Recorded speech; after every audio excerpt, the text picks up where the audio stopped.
नियम से कर्म करने वाले के ही हृदय में भाव जागृत होता है। भाव कोई बाजार में नहीं मिलता, कोई खेती में नहीं पैदा होता। जब हम नेम से कार्य करते हैं, शास्त्र नियम उसे कहते हैं, शास्त्र प्रमाणित।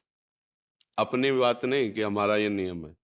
तस्मात् शास्त्रम प्रमाणम ते कार्यो व्यवस्थितो। क्या कार्य है और क्या अकार्य है, इसका प्रमाण शास्त्र से, संत गुरुजनों के द्वारा दिया हुआ नियम वही प्रेम प्रकट करता है। प्रेम भाव है। अगर भाव आ गया तो प्रभु मिल गए। भाव भगवत साक्षात्कार कराता है। देखो ना, दास्य भाव, सख्य भाव, ये भावित है ना। सहचरी भाव, गोपी भाव, वात्सल्य भाव, ये भावित है ना। मतलब भाव उपासना का फल है। पर हमारा नेम वो शास्त्र सम्मत होना चाहिए, गुरु प्रदत्त होना चाहिए। जो भी व्यवहार कर रहे हो वो शास्त्र सम्मत होना चाहिए। वो नेम भाव प्रकट कर देगा। फिर जब भाव आ जाता है तो नेम का अस्तित्व नहीं रहता। वो नेम भाव में समा जाता है। पर बिना नेम के भाव प्रकट भी नहीं होता। नहीं, तो जो भी नियम लो, शास्त्र सम्मत, गुरुजनों से प्रेरित, और किसी भी स्थिति में उसे तोड़ा ना जाए, फिर वो भाव प्रकट कर दे।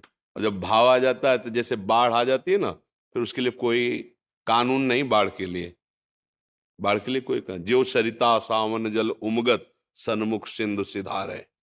अब उसको कोई रोक नहीं सकता। वो हर बांध को तोड़ करके समुद्र से मिलने के लिए जा रही। नदी जब सावन में बाढ़ आती है तब वो कोई मर्यादा किसी की नहीं रखती। बांध की, मेड़ की, सब फोड़ के जा प्रीतम के मिलने के लिए भाग पड़ती, समुद्र में जाने के लिए। ऐसे ही जब भाव प्रकट होता है तब सारे नेम पूर्ण हो गए, क्योंकि उनकी भाव तक ही, जैसे नाव की आवश्यकता नदी तक ही होती है, ऐसे नेम की आवश्यकता भाव तक होती है। अब भाव में आ गया, अब वो दूसरी दशा। अब उसके ऊपर नियम नहीं लगाया जा सकता। अब उसके ऊपर नियम की जांच नहीं की जा सकती कि इसका ये नियम है, ऐसा करना चाहिए, ऐसा। जैसे कर्माबाई को भाव की प्राप्ति हो गई। अब वो विचार कर रहे हैं कि लालजू को, जगन्नाथ जी को तो शयन करा दिया जाता है, रात्रि में भूखे रहते होंगे, सुबह तड़के भूख लगती होगी, तो 3 बजे कौन भोग लगाता होगा। तो 3 बजे हम बुलाती हैं भोग के लिए। उठी, सीधे खिचड़ी अमनिया की बनाई और बुलाया। आ गए ठाकुर जी, गोद में बैठा के पवा रहे। ये भाव है। अब एक दिन एक संत ने देख लिया कि वो सूर्योदय के बाद स्नान करने, तो उनका, बाई जी हमने तो सुना है बहुत भगत हो, ये स्नान का टाइम है।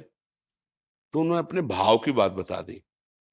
संत ने, अब वो नियम वाले थे, तो उनका ये तो बहुत बड़ा अपराध कर रहे हैं आप। बिना शौच स्नान किए पवित्र हुए ठाकुर जी को भोग बना पवा, ये तो अपराध है। नियम में है अपराध, ऐसा नहीं कर सकते। अब वो भाव को प्राप्त है, उनको तो पता नहीं। अब दूसरे दिन स्नान आदि प्रक्रिया जो नियम है, अब वो इधर ठाकुर जी को बुलाया। एक कवल ऐसे पा पाए तले को, वहां पर्दा जगन्नाथ जी का जो खुला, तो वहां पहुंच गए। तो खिचड़ी लगी हुई थी मुख में।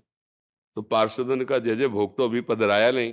तब ठाकुर जी स्वयं बोले कि कर्माबाई से बोल दो जा करके कि ये नियम के चक्कर में न पड़े। उनका जो भाव है वो मुझे प्यार है। नेम का फल भाव है। अब पीछे मत लौटो, आगे बढ़ो। तुम जैसे हमें पवाती हो वैसे ही पवाओ। हमें उस समय तुम्हारे स्नान की आवश्यकता नहीं, क्योंकि पवित्रता ही तो चाहिए ना। और भाव पवित्र हो गया तो सबसे बड़ी बात ये है। आप समझ पा रहे हैं जी। पहला स्टेप नियम, हाँ, और फिर सेकंड स्टेप। हाँ, और वो नियम बड़ी दृढ़ता पूर्वक। वो नियम ऐसा ना हो कि आज हमें अमुक जगह जाना है, आज तो नहीं हो पाएगा। ऐसा जो नियम है उसे प्राणपण से निभाना, फिर प्रेम प्रकट हो जाता है।